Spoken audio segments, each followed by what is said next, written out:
Welcome back to DFYFB, stands for Don't Forget Your Friendship Bracelet. I'm Dani. I'm Zach. And today we are going to be delving into Zach's ancestral genetics. Yeah, so about a month ago, I got the 23andMe kit, and I spit into a little vial and sent it off, and I got my results back. So, one, I've not seen my results. Two, let me give you a little background information on myself. I was adopted when I was 2 from Korea. I was born in Incheon. To the best of my knowledge, that's kind of where it all ends in terms of what I know. I should be Korean. I'm hoping so. I don't really know what my makeup is, and that's kind of why I wanted to find out. Along with the screenings for health and stuff like that, 23andMe is probably the highest rated genetics DNA kit. Without further ado, lay it on me. What am I? So 99.9% genetics is East Asian and Native American. Not surprising there. We break down a little further from there and saying that is 72.3% Korean. Yeah, well, there we go. You look pretty there we Korean, go. I'm pretty Korean. I think last name is Smith, so I get a lot of the weird yeah, I'm adopted. So where we add a little flavor, because it's only 72. Yeah, 72. 21% Japanese. Wow. I did not know that.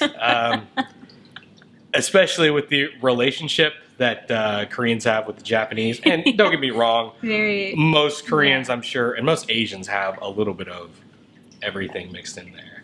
That is bizarre. That's quite a big chunk. Yeah. And then you have just a little under 2% Chinese. Okay. Guess they didn't want to go that far. Japan and Korea are pretty close to each other. Now, one other cool thing about this, aside from giving just kind of percentage-wise genetics, it gives me kind of a breakdown of your ancestry timeline. So how many generations ago your most recent ancestor was for each of those populations. Okay. So furthest back is actually Chinese in the 1700s. Wow. 17 to 1800. Right around 1830 is when it kicked over to Japanese. Okay. And it wasn't really until 1890 when you transitioned from Japanese to mostly Korean through the 50s. Yeah. That is kind of fascinating. Weird little stair step of genetics. And that's a pretty concise one. Yeah. Because Korean, Japanese, Chinese, South Asian, and that's basically it. So there's no So you're within no 6 European generations, in me, though. Within 6 generations, wow. Go back to Chinese. That's crazy. Wow. That really is all Asian. You're just 99.9. I've watched other people's reaction videos when it comes to their 23andMe kit, especially when it comes to Asians, just because I wanted to see. And I understand that, the one negative thing about being Asian doing these DNA tests is the field isn't very big, right? Like a lot of people, I don't think a lot of Asians have done this test. So as we do, it fleshes things out a little bit more for yourself, because I think it constantly updates. Don't quote me on that. Anyways, to make a long story short, really what this is I'm actually surprised that I don't have anything really crazy European or anything completely like that spin off or but something. If you want to talk about Asian, I'm basically the model Asian. That is interesting. I'm really glad that I am Korean, mainly because I talk about it a lot in terms of the food is awesome and K-pop and stuff like that.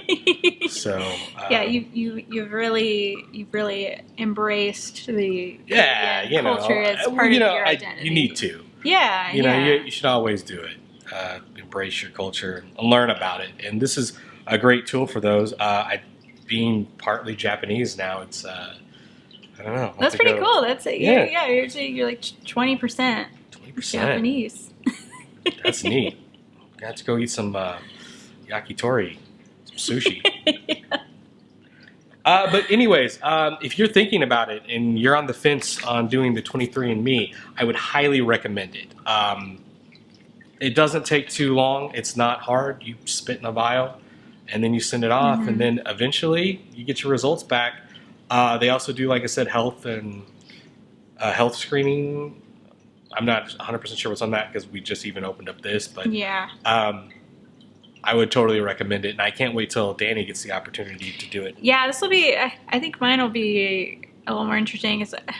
As far as my mom has dug back into just using like Ancestry.com to find relatives, we do hail from Ireland, a great bunch of us from Ireland. I know on my dad's side there's a little blip of French in there too, so being in that general area of Europe with, you know, as history has shown us, the many takeovers over and over again, I've probably got a lot of interesting variety genetics wise. I'm betting. And the interesting thing also is we're all basically muds on some level. You're going to be a little bit of stuff. I think it's pretty rare that anybody would be just 100% something. So find out what you are made up of. That sounded weird. Find out what you're made up of. What makes up you? But that's pretty much it. We really didn't want to make a super long video on this. We could and just really go through every little nook and cranny of my DNA, but we're going to save you from that. This is pretty interesting. You've got like your maternal haplogroup, paternal haplogroup, Neanderthal ancestry. Even though you didn't go like the full Monty and get like the super package. Yeah, no, there's still a good. You get an add-on later. It's interesting. Yeah, definitely interesting. I'm a little. I don't want to say shocked. I mean, I knew I was going to be Asian. I think you were that would be the best video ever if I was just like, I'm Asian. I'm Asian. Why didn't somebody tell me? Oh no. Now that would be funny. So yeah, I wasn't blindsided. I am surprised how much Japanese I have in me. That is pretty throw me off. Interesting to see just how much of that is made up. 72.3% Korean, 21% Japanese, 1.8% Chinese, and then 4.8% broadly East Asian. Yeah. So that's been your journey of your historical DNA genetics. Yeah. What my birth father and mother were 70% Korean. Yeah. I'll take it. Only 70. I'll take it. Hey, I think there's been some Koreans out there that have taken the test that thought that they were 100% because their parents and their grandparents have told them that, and find out they're like 50% Korean, and that's shocking. So I hope everybody that takes this test goes in with an open mind. I mean, we're all just human beings, and it doesn't really matter what you're made up. You are you, and that's all that matters.